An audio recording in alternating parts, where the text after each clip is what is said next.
Ovulation டேல sex வச்சுக்கிட்டாலே குழந்தை பிறந்துருமா? நம்ம உலகம் உருவாகி பல ஆயிரம் ஆண்டுகள் ஆகுது. மனித இனம் எவ்வளோ வருஷமாக உருவாகி இருக்கு.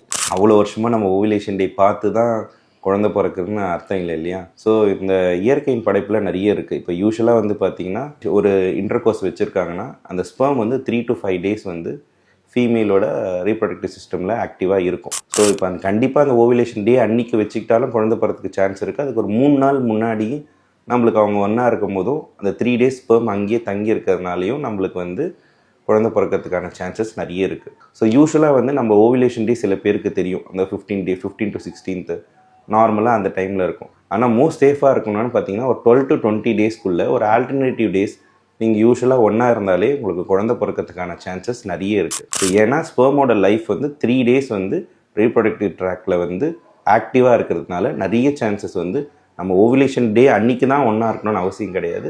அது 1 or 2 days முன்னே இருந்தாலும் சரி, பின்னே இருந்தாலும் நமக்கு நிறைய சான்சஸ் இருக்குது.